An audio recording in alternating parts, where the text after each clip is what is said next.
Is everybody in? Is everybody in? The show is about to begin.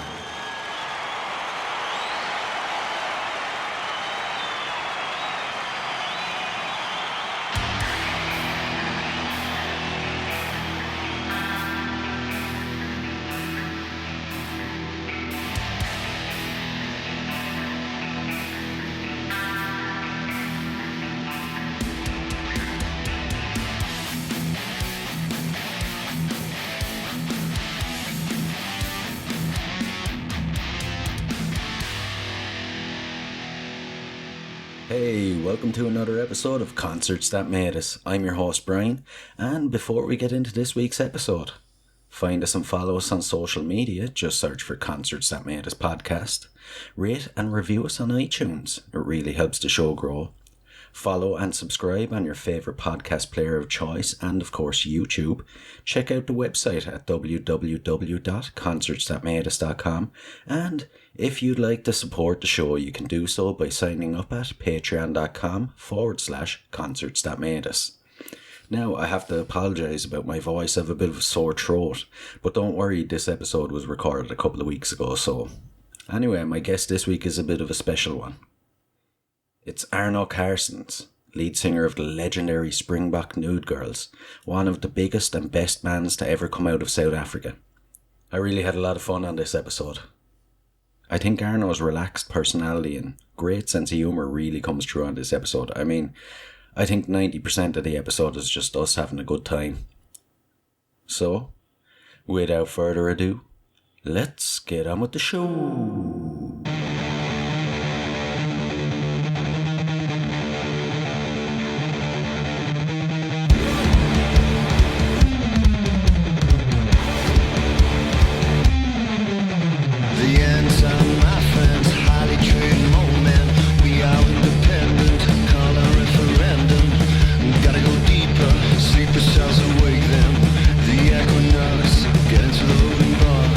How? No. How?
Emerging submarines, we are emerging submarines, we are emerging submarines, we are emerging submarines, we are emerging submarines, we are emerging submarines, we are emerging submarines, we are,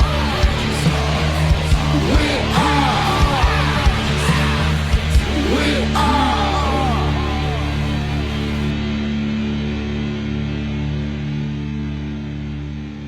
Arno Carstens, you're very welcome to Concerts That Made Us. Oh, fantastic. Lovely to be here. I've had a couple of rock stars on in the past now, but it's not very often I get a rock icon on the show. Really? So, you guys have just released an album that is possibly your best one yet. After 25 years, what's your secret? The secret, I think, is perception. You know, for us, we all got our own special albums. This one surprised us all. It is just that weird thing where you just never know when something's going to be good or you know what. It is a kind of a roll of the dice. Whenever you're writing an album, you are writing in that moment of time. So sometimes you're in a good place. It might be personal, or you know what I mean. There's so many factors, so you just don't know when you are going to be able to write a good album. Yeah. So there's no magic elements where you're writing a song and you instantly know it's going to be a hit. Yeah, well, when it comes to that as well, when writing kind of hits or whatever, the fact is, my perception of a hit is so much different. I've had so many fights with Theo, the guitarist in the Springbok Nude Girls, because we would have these competitions, and I would say, "This is a fabulous hit. Yeah, this is a great one." And then he would say another song, and eventually he would always win. So. You know, what I like and what other people like is sometimes two different things. Yeah. I actually noticed that in your documentary. You had mentioned that you had picked Genie and Theo had picked Blue Eyes, and of course, Blue Eyes of won. course, Genie is a fabulous song. Yeah. It is a fabulous song, but I think I'd be more on Theo's side. Blue Eyes for me, it just wins. It's your first studio release in 13 years. Why now? Why was the timing right for now? It's just that thing of time. Everything happens for a reason. I mean, we recorded the album, I think 2 years ago or something. And it just took a long time to mix because we were self-financing it, and Theo, it produces a lot of stuff, and you obviously got to produce stuff that makes him money. So, and then there was COVID and all the weird stuff that was just happening. So, but I believe that music comes out and happens for a reason. I do, you know, when if people ask me to also maybe sing with them on a song or whatever, I always say kind of yes, because it's, even if you say yes, the chances of it probably being successful is kind of, who knows, of it getting made. So these things, music happens if it should happen. So yeah. I have to ask, are you and Theo having a bit of a bet on any songs from the current album? Well, everybody's been saying that. A lot of people's been saying, including Theo, that Crystal Ball is a hit. And I said, no, it's a good song, but it's not a hit. Right. It's probably, I think radio will probably go more for something like Flashlight. That was the commentary on this album. Right. But everybody is we're all in the same boat when it comes to Emerging Submarines, the first song of the album. You know, I always believe the first song of an album must be a kicker, or, you know, must set a bit of a bowl over situation. Yeah. So I think we all are thinking the same, that was a good choice. Oh yeah, definitely. It's an interesting song as well. What's the meaning behind it? Emerging Submarines. Yeah. The whole sort of the lyrically, the music kind of dictates the lyrics in a certain way. And it was just this low rumbling, like Theo came up with the guitar riff and we were all in the room and we were jamming it, developing it.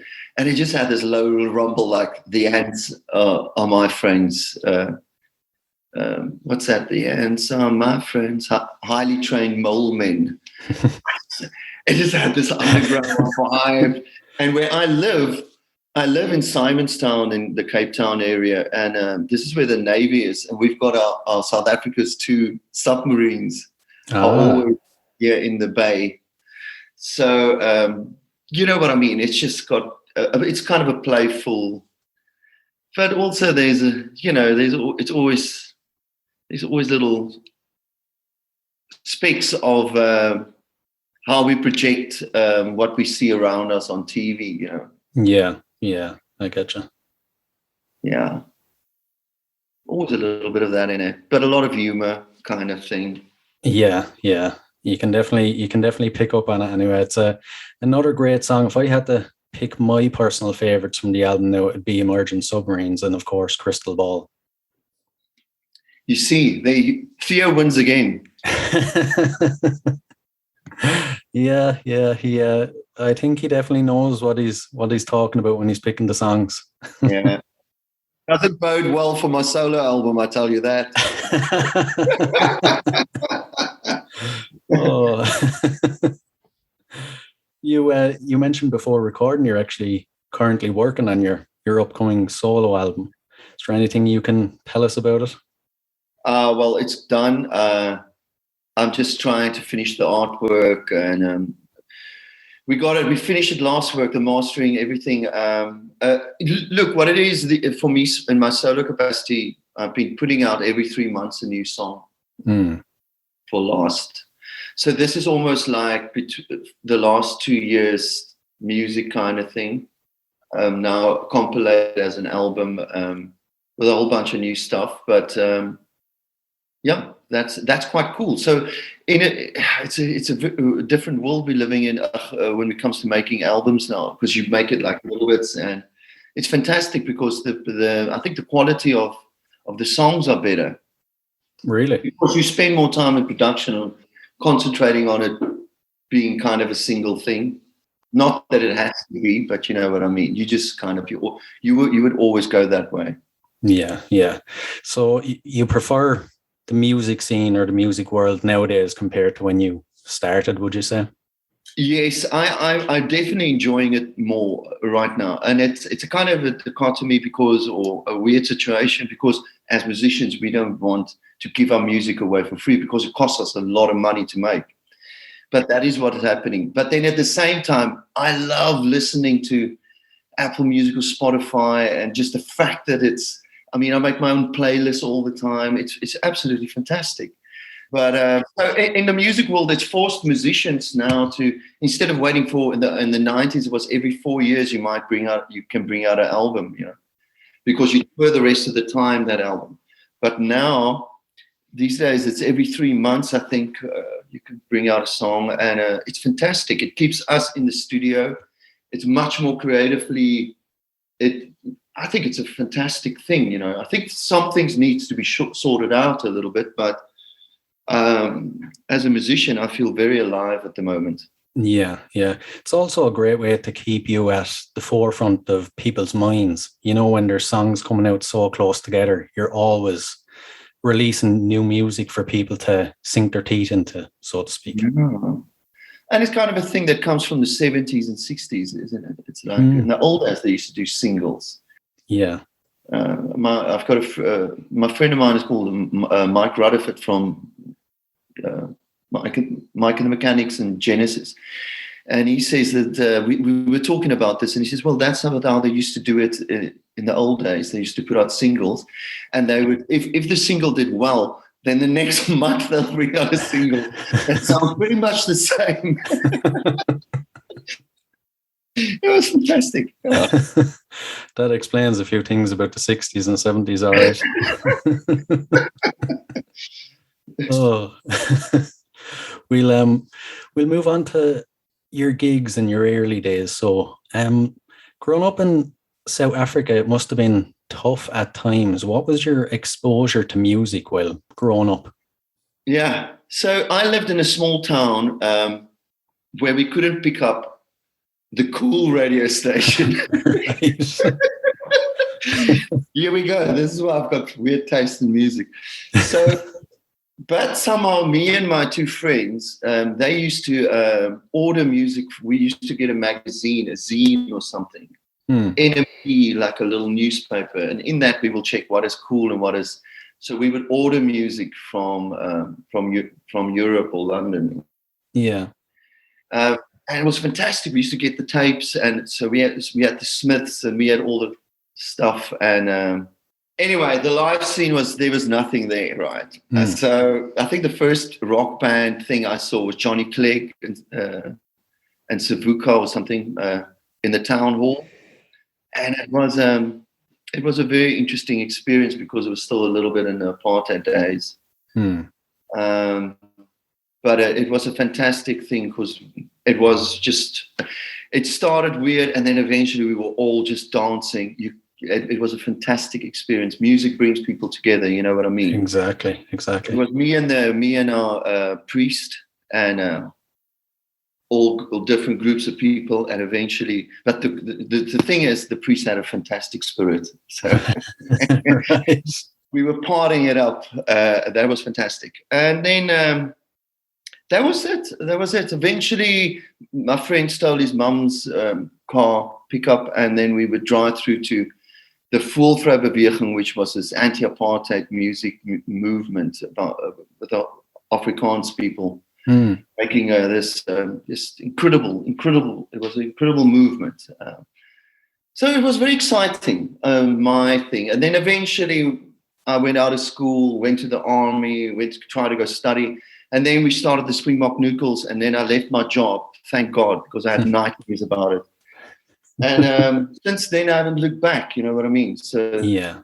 When you came together, was there much practice? Was there much time just spent messing around on instruments, or was it instantly, we want to form a band, we want to start playing gigs? Yes, it was quite instantly. I met Theo first. Our girlfriends introduced us to each other. I went to him, and then we had a 4-track recorder, whatever, and we quickly recorded 2 songs. Then we had a show, so then we needed a bassist and a drummer. I went to go see this band called Moaning Lisa. And I thought I really liked the drums and the bass. Reminded me of the House of Love kind of thing. It's very nice. So I said, well, we should get them in. And then we did our gig. And because it was a student time, it was after apartheid, there was the Madiba magic in the air. It kind of was just magical, you know what I mean? So everything was always sold out. It was just students, and it was a massive party. And so our first gig was sold out. And then it just rolled on from there. And then we came up with a name. Then I had to, when we had a real gig, I had to come up with a name. And I said, well, how about Springbok Nude Girls? And the one guy said, but there's no girls in the band. I said, yes, exactly. That's why it's awesome. and then we played. And then Adrian came and he said, but he must play with us, trumpet, which wasn't a big grunge thing in those days. But I thought that is, I like it. You know, everybody likes it because that's the way it is. You know, it's the magic. And then he just started playing with us, and that's how the band kind of formed. Yeah. It's definitely an interesting take having the trumpet in there. But I have to ask, those early days after you thought of the name, I'm sure you've heard this 1,000 times, but how many times did you get someone coming up to you saying, "What's this? Where are the girls?" Yes. So there was a lot of talk about that, but then I remember we went for a sound check in this Bond building, and it was full of middle-aged guys just sitting out, checking out the windows and just having drinks in a kind of a small town. And then eventually, halfway through our sound check, the place was empty again because then they Oh. this is not correct. But they just all sit there, and it's a small town, but they sit there individually staring out a window. And that's just so weird. Why don't they chat to each other? Because they're there for some sleazy, you know what I mean? Yeah. Oh, I could imagine their faces when you guys came on. So, and I mean, it was basically sounds like metal music. yeah. Shock. Oh God. What was the point when you realized we could actually make a go of this? The band is something that's going to work. There's a feeling and there's a buzz, and you get booked a lot at festivals and stuff. So you realize there's something happening, but then it's also just about it starts to feed itself. You know what I mean? Because it becomes a way of life. It was never an intentional. It was such a natural thing that it just started to happen, and you go with the flow because, man, it's money and it's fantastic. It's actually more money than a lot of my buddies who's been studying for years. But then eventually, it's how you just. I was always into the arts and stuff, so that was what I was going to do in anyway. So if it's painting or music, but whatever, it's the only thing I know how to do. So there was no question about it. Yeah. You're very lucky then that both of them actually, you turned them into a career, music and art. Yes. I'm very persistent. You must have a very strong work ethic. I never used to. Flip. I don't know.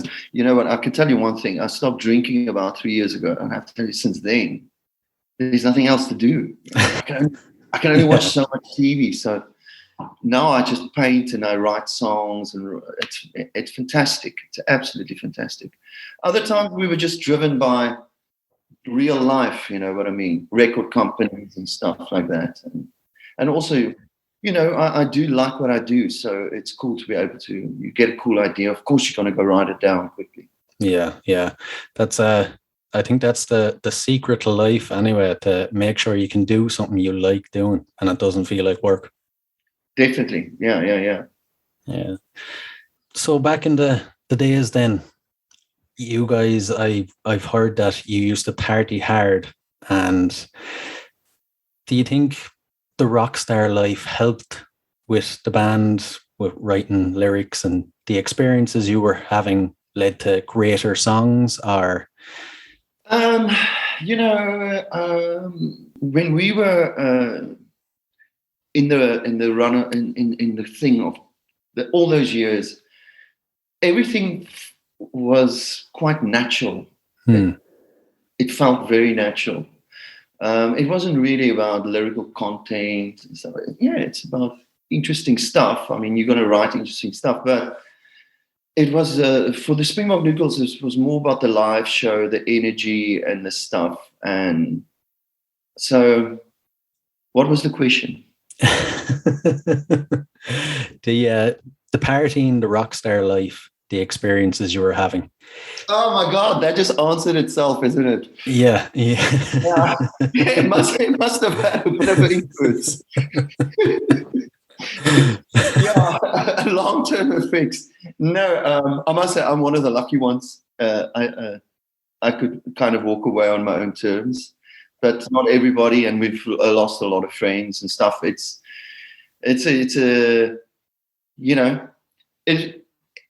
it was great. I would not do anything differently. And look, there's a couple of songs that I could have probably sang better if my voice wasn't so distorted by hangovers and from all the partying and stuff like that. But it's part of history, whatever, No, we had a lot of fun, and I think everything happens, as it should, Exactly. What would you say, if you can think of one on the spot now, what would you say was the best gig you've ever played, or the highlight, if you had to pick one? So there was this place called River Club that we used to play in Cape Town, and it was about 800 capacity, I think. And it was when we played there, it was always sold out, and that was fantastic. And we used to play with this band called Battery 9. That's this industrial band. That's electronic industrial and quite visual. So they were a great band to play after us because it was just fantastic. And then, then they, of course. There were so many, but then I think that the one with INXS was fantastic. We opened for INXS. We're on their Elegantly Wasted tour. That must have been amazing. Yeah, that was a month before Michael Hutchinson died, kind of thing. So, but that was really cool. It was just, I mean, it was so. We did a couple of shows with them, and it was fantastic. The first of everything is normally fantastic, isn't it? I actually heard somewhere that he had been standing in the side watching you guys, and he said that you were the best live band he'd ever seen. That must have been an amazing compliment to receive from someone like him. Yeah, that was fantastic. But yeah, so that was fantastic. And then there was also, just because it's these are experiences, but I mean also the opening up for U2 was also fantastic. Because it's such a massive, the stage experience. I mean, these guys are. Yeah. And also a fantastic show. And then these moments of playing in these weird little clubs that is so small and that is so full to the brim, but the sound is so massive. And you touch the roof and the sweat from the roof drips on you. Yeah. Those are actually the coolest shows, you know. Yeah. When you wet with the audience sweat. I was actually thinking that you'd pick them as the coolest ones. I was going to ask, would you prefer to play the big festivals or the smaller, more intimate clubs? A lot of musicians always choose to go for smaller, more intimate gigs. Yes, it's nice to experience the big ones as well. You know, if you have a good, we had a good one. We had a good show as well with Pixies. That was fantastic. So. At Stellenbosch and the beautiful venues. It's also the venues that makes it incredible. Yeah. Yeah. I had some. I did a little thing with Paolo Nutini in Germany. It was great, and Simple Minds was fantastic. So I've done a lot of these shows where I played with a lot of interesting people. Yeah. There's some pretty amazing experiences there, and to get to. I'm sure you got to hang out with those guys as well. Just amazing experiences. Yeah, I can tell you one thing. One of the best, one of the nicest people ever was Celine Dion. Really? The 5 nights opened for her at the O2 in the UK. And she was absolutely the nicest lady ever. She and her late husband. I mean, they will send us flowers before every show, every night. And really incredible. She actually comes across as one of the people that you would imagine is just as nice as she seems. Yeah. You know, it doesn't seem to be false with her. Yes. And then, of course, everybody's favorite in the world is, what's his name from Foo Fighters? Dave Grohl. Dave Grohl. Yeah, fantastic. Yeah, he seems to be the nicest man in show business at the moment. Definitely. Yeah. Good on him. Fantastic. He's the Joe Rogan of rock. I wonder how he'd feel about hearing that now, that he's the Joe Rogan of rock. Joe Rogan is the Joe Rogan of Joe Rogan, isn't it? Yeah, exactly. Oh, man. I tell you, one of the nicest shows I've ever seen was of course, Placebo, and also, what is the band called? Massive Attack. Oh, my God, Massive Attack. Because the sound is hypnotic. It just goes like this. The whole audience just moves. It's you don't see that a lot. It's fantastic. Yeah. It almost seems like, for lack of a better word, a cult experience if you were in the crowd at a Massive Attack concert. Yeah.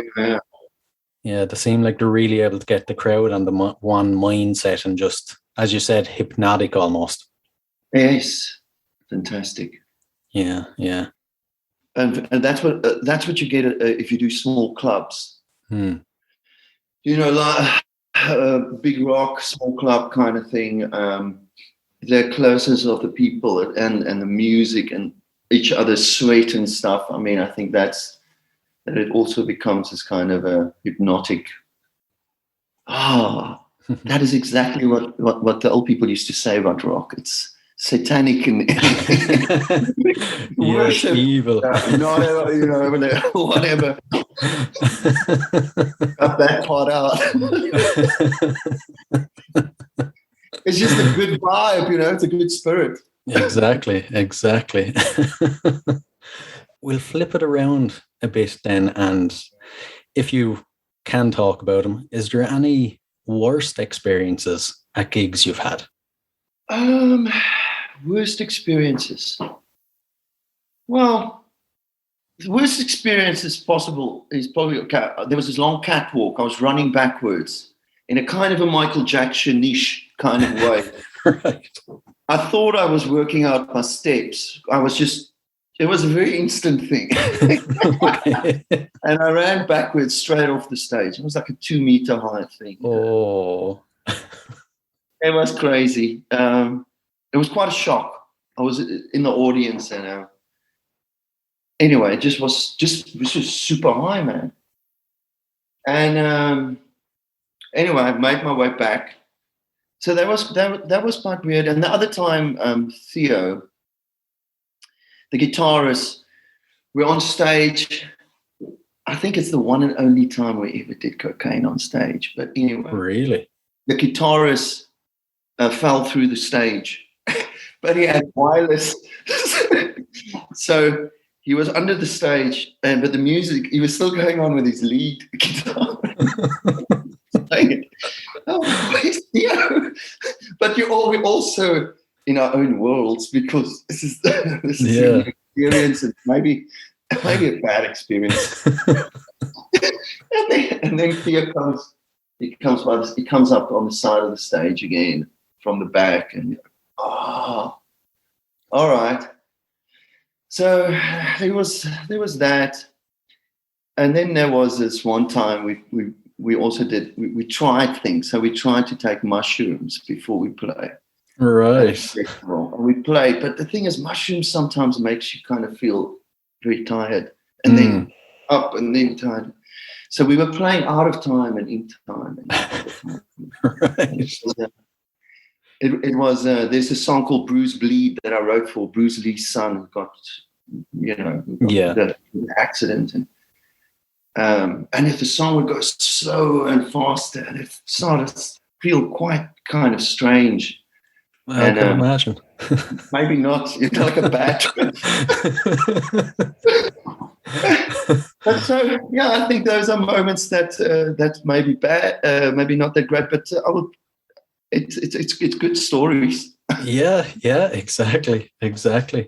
I'm sure while playing on mushrooms as well, to you guys, you probably sounded perfect, but the crowd were probably. No, I knew there was something wrong. This wasn't going well. I always thought that was an interesting thought process that would lead to the idea of taking hallucinogenics before you get on stage. I always thought you'd have to be like on point when you get on stage. No, you have to. But you see, when you're young, you've got to try these things out and see. So what's going to happen now? So you do it once, Also, smoking a joint before you play a gig is a terrible idea. You can't remember any of the words, man. You're like a half a beat behind the band. I think you get people who can do it, but I definitely cannot do that.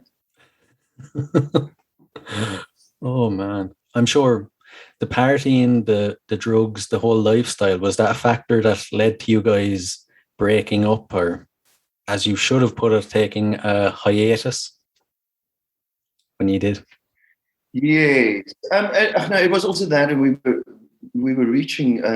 We hit the ceiling in South Africa, and we had this opportunity to move to New York, but then with some nice music prospects. But then the bassist had a wife and a kid already, and we were just kind of 7 years of screaming at people and being drunk and debauchery. I don't know about this.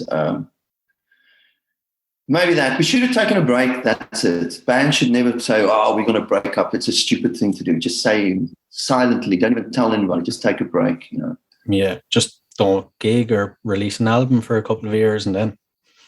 Yeah, it feels like Kasabian did that, isn't it? Actually, yeah. It a little bit because I'm a big Kasabian fan. So. Yeah, actually, you're right. I hadn't thought about that. But they're playing Isle of Wight next year, so that's cool. I'm going to go. Really? Yeah, I love it. I've been there a couple of times. It's a great festival. I've seen them there. I've played there many times as well. So I'd say it's an amazing festival to actually play at. It has to be in the top 2 or 3 worldwide. Yes, it's fantastic. He's a friend of mine, the guy who runs it, John Giddings. He's a fantastic man, Yeah. Would you be a massive concert goer yourself? I do enjoy it. Yes, man. If I lived in Europe or in the UK, I would have definitely been more of a festival bunny. Yeah. Would there be many in South Africa? Many gigs, many festivals? Yes, we've got festivals. Of course, COVID has kind of shut a lot of them down. But there's a lot of small little weird ones happening now next to rivers and stuff, which is cool. Right. So just like we've lost venues, we've got a whole bunch of new venues with awesome sound, and there's a lot of people who left the music industry. Some of the technical guys and stuff, right? So now I've got people who's sitting with warehouses full of equipment, and who's got gigs. There's corporate shows coming in here and stuff. But the people who used to run these machines, the engineers and everybody, is all left. So, but it's maybe cool because there's a lot of students still out there. So we're getting the students. It'll all work itself out. Yeah, that's kind of cool then that the younger generation are actually getting a chance to, get some experience and try their hand at that. Yeah, it's fabulous, isn't it? Yeah. Something good from the vid. Yeah, every cloud has a silver lining, huh? So after you guys broke up, was there a period when you were wondering what you would do with yourself, or was there a period when you were thinking the band will never come back, I'll have to do something else? Yeah, well, so I had to make money somehow, and there was nothing there, so I had to do modeling. Right. Yeah, I was the only guy with leg hairs at these sports shoots. You have got a good jawline for modeling. The German. So it was fun, but I could never laugh on cue. It was very, very, very Really? difficult.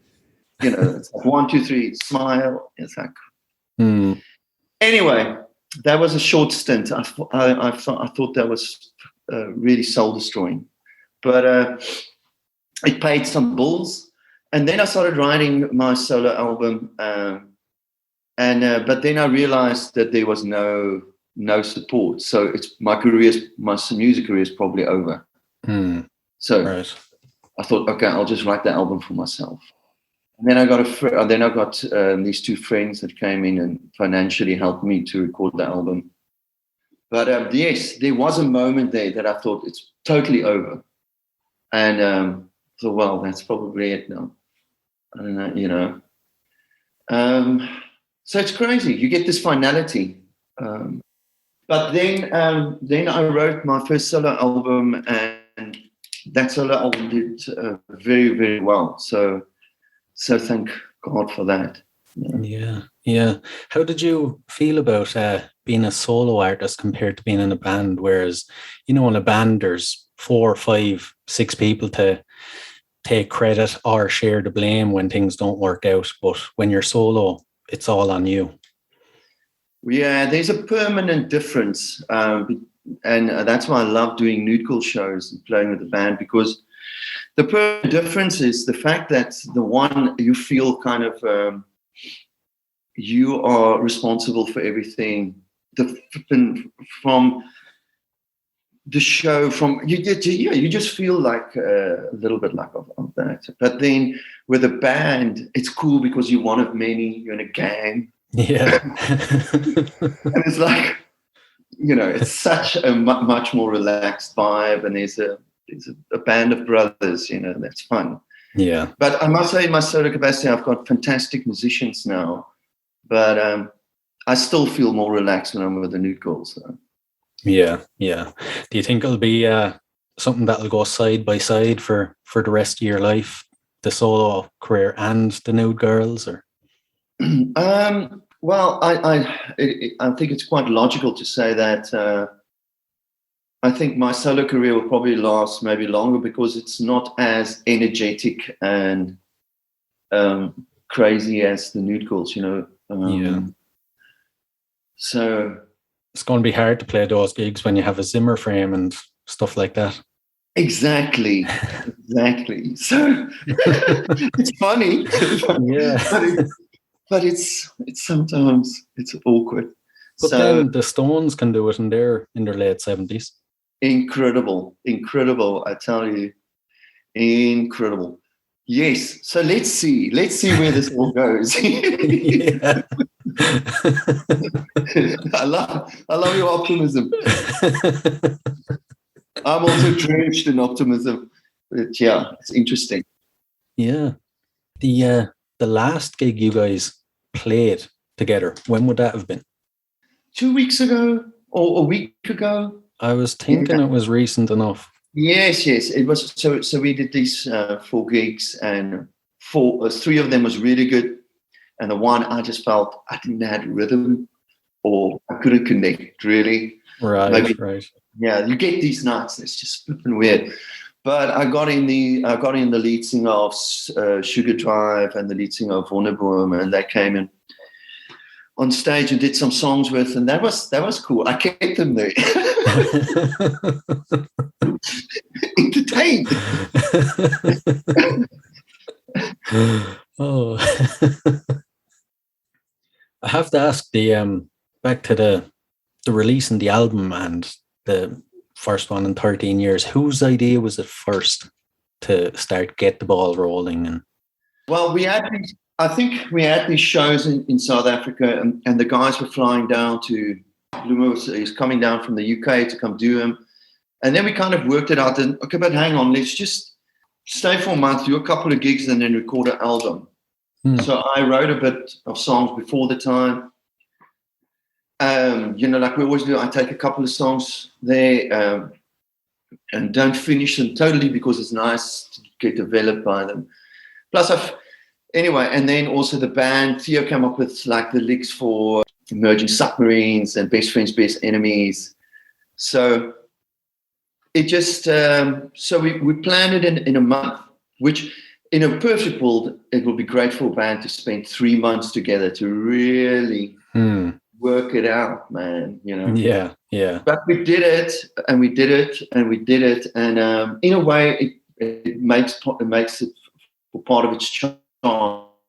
It's not too polished.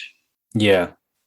But we've had a really great response to the album, and I must say I'm a bit blown away by it, and it's fantastic because these days, we only listen to one songs at a time. So if a band brings out an album, it is a big thing. I mean, it is fantastic.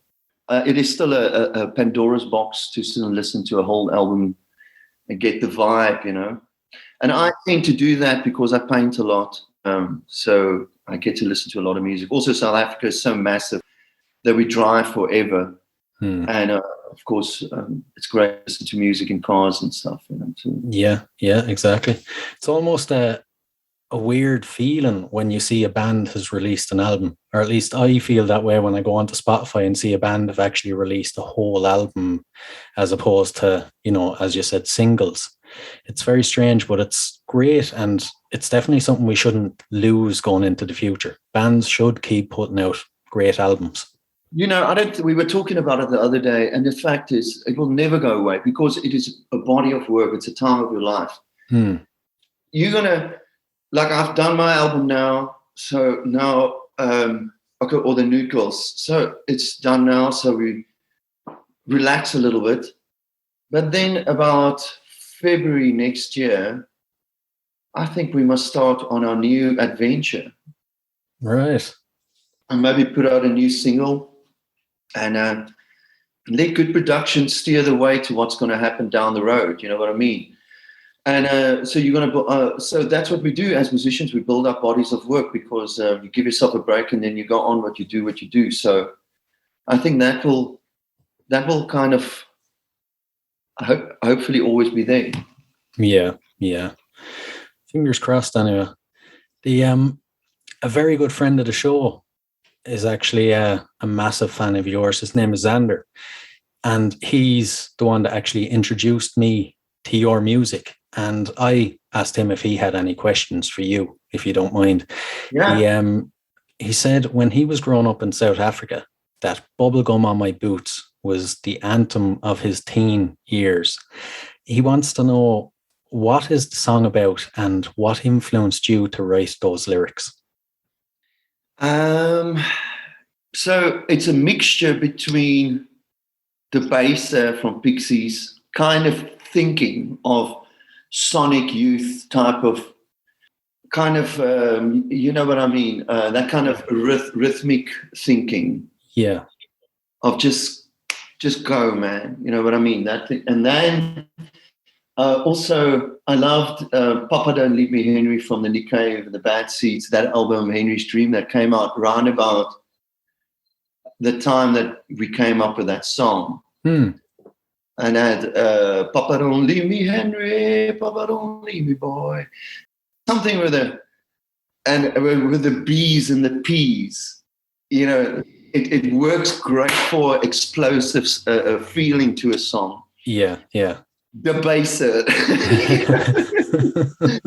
So it's all a mixture, a conglomeration of subconscious listening and being inspired by these musicians that probably took it towards that bubblegum on my boots today, bubblegum. It sounded like actually all those songs all in one, in a certain way, probably for me. You know, yeah. It was just a natural progression of the times. These songs kind of almost write themselves. Yeah.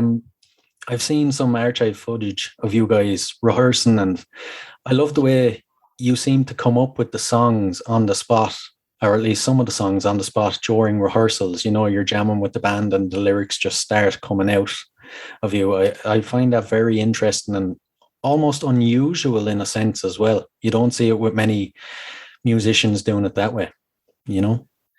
Well, that's when the magic happens. So it's always a race of time to quickly record it. Even in the old days, to quickly try and remember it and stuff, because then we didn't have dictaphones and stuff. But now we can quickly record it or whatever. But that's when the magic happens, is in those first couple of seconds, because you start to get the idea of something that can be different, or Yeah, but that is magical. I thought everybody must do that. Everybody does do that, don't they? I think only the great ones do. I'll go with that. So, have you guys got any future plans set in stone?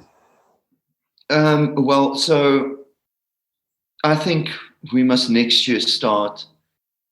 So the bassist lives in the UK now, because the original band recorded Partypocolypse, right? And trumpet playing keyboardist Adrian lives in San Francisco now. So we've got guys playing with us and standing in for them and stuff. So, but so next year it's going to be interesting, because I would like to get going. So we'll start recording and see if we can, maybe the other guys send stuff, or we'll just use our new guys or whatever. But I think it must go on. Yeah. Yeah, man, it's too much fun not for it to go on. Just start putting out singles kind of thing, and then work up towards an album. Yeah. Any signs of a big tour for next year? Actually, not at all. We haven't even thought of that at all. Really? No. It's also up and down with the COVID and the stuff. So Yeah. we're just thinking we've got a tour now for this. This is now the big season coming up for touring now. So we've got tours coming up December. Yeah. Now, but for next year, not really. Not. I haven't even thought of that. All I know is I'm going to Isle of Wight. Right. And my next question, actually, funny you mentioned the Isle of Wight. Is there any chance, or what are the chances of some international dates?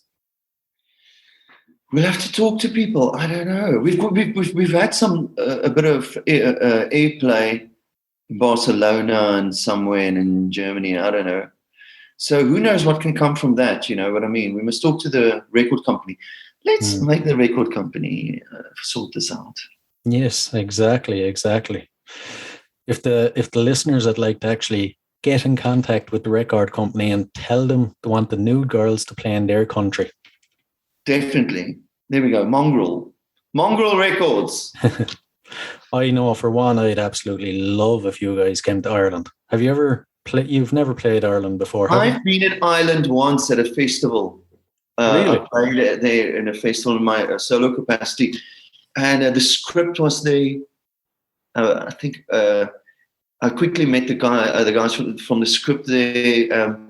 Because my drummer then was the drummer for Parliamentini, Jim DeGood, the Scotsman.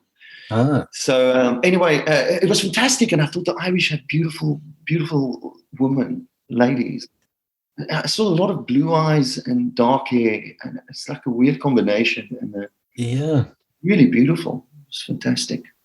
Yeah, that's definitely something we can agree on. Anyway, I kind of have to. Anyway, my partner is an Irish lady, so I'd kind of be killed if I said anything otherwise. I think let's go with that. Yeah. The last couple of questions then. If you could see any performer for one night only from history in concert, who would it be? At their height. Yeah. Yes, that is crazy because there's so many incredible. Oh my God. You know what? Just because I know all the music, I think I would go for Nick Cave and the Bad Seeds on a good night. Really? Yeah, I can do Elvis Presley. That'll be fantastic. And, the Doors would be great. Jim Morrison, Imagine that. Bob Marley would be great. But Talking Heads, my God, Talking Heads would be incredible. Yeah. So I wonder, shouldn't we go to Talking Heads? I don't know. You actually caught me off guard there now. I would have expected all the rest, but Elvis, I wouldn't have taken you for... I saw at Isle of Wight once a cover band of Elvis Presley, but they had the orchestra and the background singers and everything. And I thought, geez, imagine if that was really Elvis. Yeah. You know what I mean? This must have been an incredible show. You know what I mean? Yeah. So, and imagine in Vegas. Yeah, at the height, like say 67, 68, when it would have been the ultimate, I think. Yeah. I think definitely want to see. Still go for Nick Cave though, yeah? Just because of my my darker side, I think I would ravel in the, just give me some darkness. Yeah. Speaking of darkness, how dark do you go? Would you go as far as Marilyn Manson or Rob Zombie and guys like that? Yeah, I love Marilyn Manson on the Super Christ Superstar album. Yeah. That is still a phenomenal album. It's fantastic. I love it was a tour de force of grotesque, but it was still just a circus. I mean, yeah. It's, but it was fun. I love it when, in the 80s, I used to be a Boy George fan. I love it when androgynous, weird. Artists should catch you from an angle. You know what I mean? Yeah. I'm a bit of a journalist in that sense, that I love observing it and enjoying it. I can't say myself, I mean, although I've played in many dresses and stuff like that, and I love doing it, but I've never been able to. Okay, well, I did go as a geisha once, which was quite a great show. Really? I think I can do better.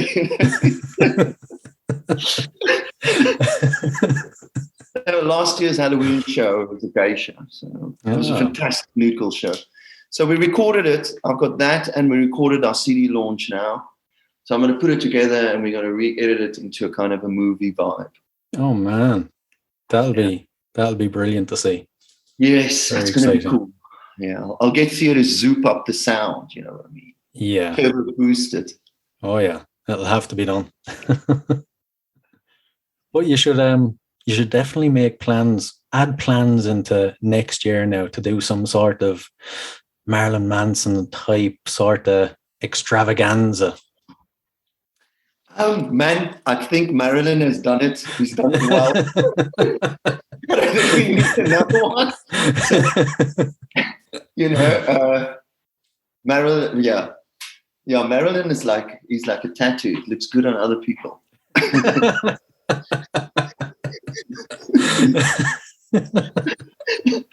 Oh, that's possibly the best way anyone has ever described him. Oh. Oh God.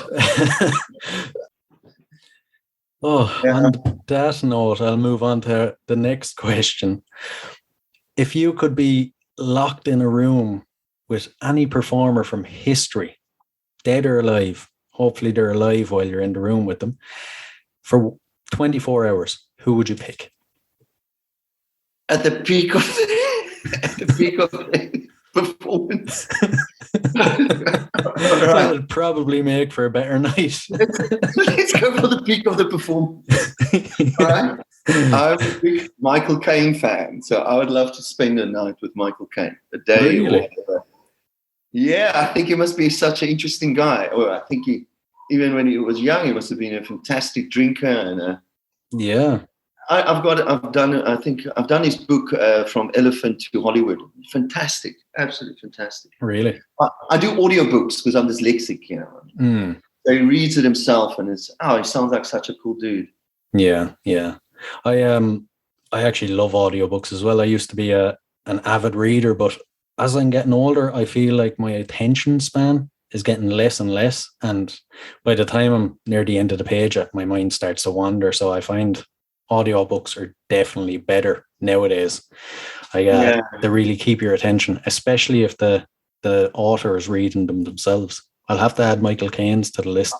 Oh, you've got to do that one. But then if they make books this size, I think you might be able to pay more concentration.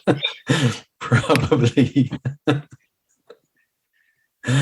Oh, it'd have to be Michael Caine young though for the 24 hours, because I feel like he could be quite grumpy nowadays. You know, he's in his 80s. Exactly. I would prefer to the Jack Nicholson early days. You know, I think there was a whole bunch of them that I think must have been great fun.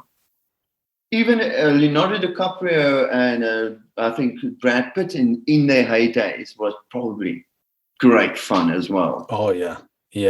I'm even scared of Robert Downey Jr. That could get you in trouble. Yeah. Oh, he wasn't really great for getting away with things. No.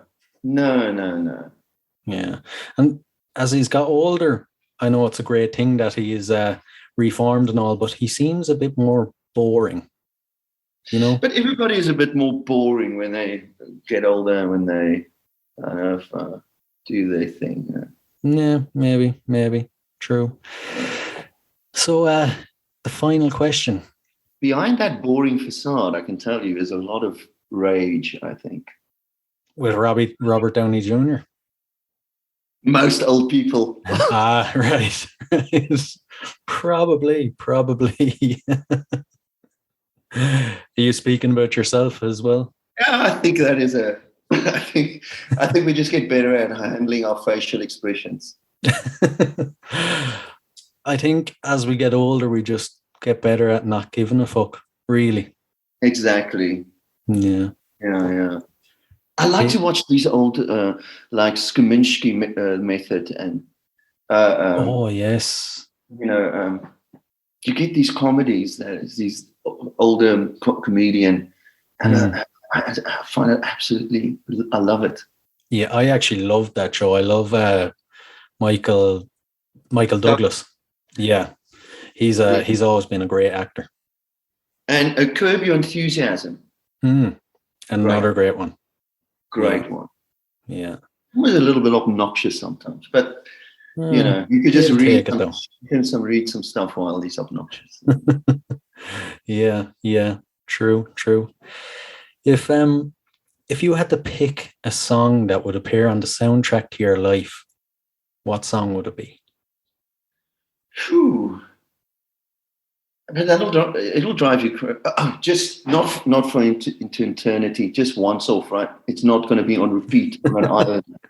Well, if you wanted to be. I want to hear the sound of the cosmos, but one song. You know what? I don't know if it doesn't lyrically sums me up, because songs is every line in a song can spur out to multiple explanations and thoughts and experiences. But a song that always through all the years has made me feel good is Waterboy's "Whole of the Moon." Really? I know, but it's such a yes. It just makes me feel. It is a really feel-good song.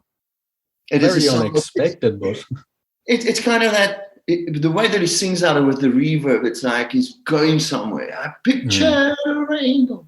You know what I mean? Yeah. It takes you somewhere, but you saw the whole of the moon. What does it mean? Yeah. You just made me think of something else. For fans of yours and people that would know you, is there any music you listen to that they would be surprised by? Okay, here's the thing. Me and my wife are the only people in my groups of friends and whatever, whether we actually know certain songs or all the lyrics to Culture Club, Boy George, first album. Really? Yeah, some like the victims we know so well, and crazy. Me and my wife. So that is definitely a weird thing. Right. I wouldn't mind Culture Club or Boy George myself. Now it's not too weird. Yeah. It's just that I really loved the image and everything in the 80s, the androgynous thing that was coming out, all that stuff. But it doesn't mean that the music was always that fantastic. And but it somehow I listened to it so much that. But I am a big 80s fan when it comes to like Depeche Mode. Tears for Fears' first album is still one of my favorite albums. Yeah. Blancmange. Oh my God, there were so many fantastic stuff that came out of the 80s. Yeah, I feel like the 80s is always a decade you can constantly go back to for great music. Yeah. Somehow, did you sense the fact that 90s? There's not a lot of bands doing 90s covers, right? No. I can't say there is no. What is he singing? What's the? It's just not gonna. Yeah, actually, it's like when it comes to covers, they seem to stop at 1989. Yeah, I don't think that the 90s was cover friendly. No. I think you have to be one hell of a singer as well to be able to hit some of them notes. Imagine, yeah. And some of the guys that would be playing covers, it's more so just a hobby, and they're not getting paid enough to strain their vocal cords like that. Exactly. I'm not getting paid enough to do Kurt Cobain today, matey. Yeah. Oh. How would you, speaking of Kurt Cobain, I've heard you you guys compared to Nirvana. How do you feel about that? That is amazing that somebody said that. I really could. Well, I think the thing that we all had in common was we ripped off the Pixies, isn't it? I was just going to say it. I must say, I was so. It's from 18 and then 19. I went to the army and I was on the border, the Mozambique border, with 5 guys, and we were just listening to old Rolling Stones and Pixies album, and of course Nick Cave and Sisters of Mercy and Happy Mondays and Sinead O'Connor. But the fact is, that Pixies album, on the border in the middle of nowhere, it felt like it was alien. It was so not grunge, but it was better, sonically than the pure grunge for me. So for me, they were always they had such a special sound. Yeah. Do you ever feel like they get their dues, but do you ever feel like they don't get enough credit? No, I think they got enough, and I don't think they want more. And they're not that. Somehow you can't speak for other people, but it doesn't feel like they're that type of band, like that. I think they're well aware of what an influence they've had on that time, and in that time, the less people knew about you, the better, the cooler. True. I mean, I went through a big period of the 90s where I didn't do interviews. And because they said I mustn't do interviews because I was so crap at it. Really? I don't think I'm much better yet. But anyway, the band broke up. I'm back at it. Anyway, but the thing is, and that worked. It was crazy. The less interviews I did, the more the people wanted. They called me a reclusive or exclusive, or something like that. Built the mystique around you. Yeah, so it's amazing how that used to work. That would be very hard to accomplish nowadays. No, nobody will care. Nobody's going to care, lady.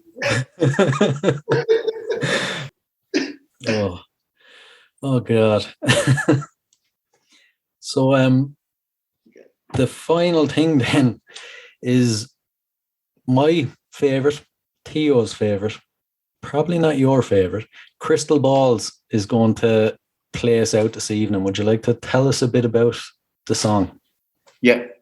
So this song, so the influences on this is woke up yesterday, I'll be running in the wind. What's that song? Against the wind. I'll be running against the wind. That's, that song. Yeah, sounds familiar, all right, yeah. Maybe Chris Christopherson, I'm not sure, or somebody else. So I kind of had that vibe in my head. So the song starts almost like that. Classified as a mighty mind, sure fire as I decline. So it's got that old kind of vibe to it. And but then the beat was a little bit Billie Jean, quite interesting. And then it's got this chorus that's almost a little bit like Over the Moon kind of thing, Yeah. I don't know what's this.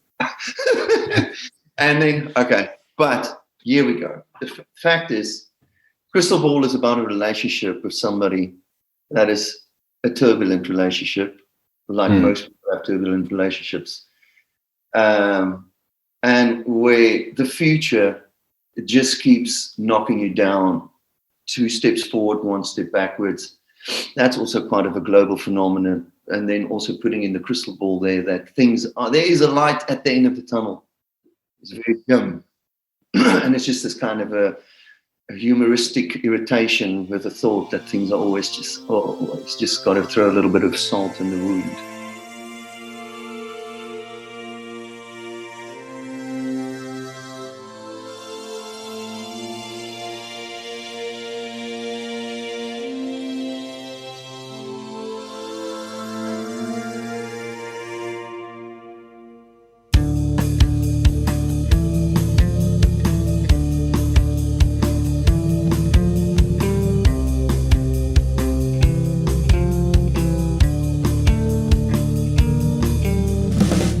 Classified as a mighty mind, surefire as I declined.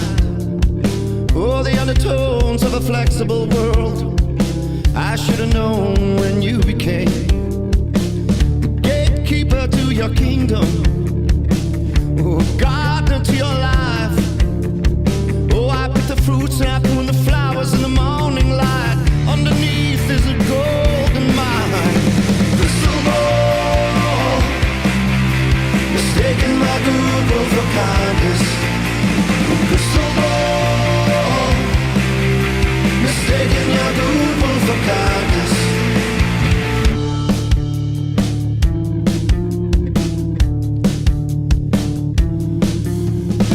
Her world spewed golden dew, it's coursing through her veins. Oh, waterfall of liquor, my darling, there's a switchblade to your face. She can tell I'm disappointed in so many ways. I can see the madness in her eyes I despise. Oh, she's a coward and you fall to pieces. Just remember now that she's a Jesus. And crystal ball, mistaking my goodwill for kindness.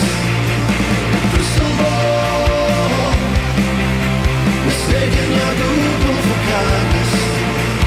Crystal ball, I guess you always say you're welcome.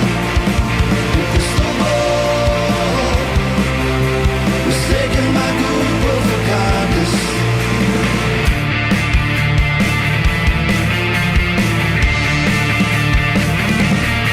She's a fool, she's a giver, she respects the abuse. It is true, if you escape, you might save your whole life. On the road, as darkness come, I hope to a new life we both. Crystal ball, mistaking my goodwill for kindness. Yeah, crystal ball, mistaking my goodwill for kindness. The future calls, you better stop working in silence. And crystal ball, mistaking my goodwill for kindness.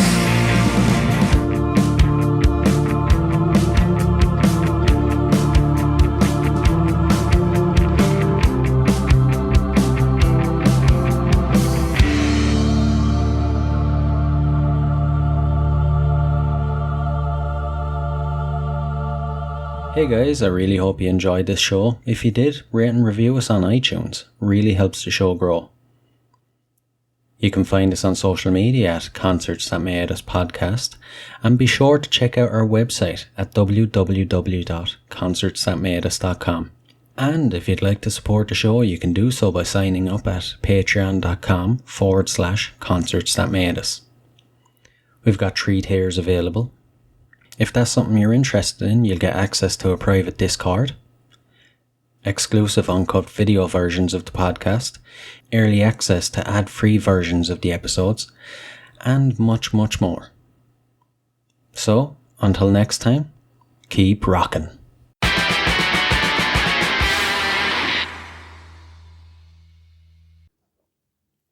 Hey, what are you guys still doing here? The show's over. It's over. You can go home. Go on. We'll see you next time. We'll be here. Bye.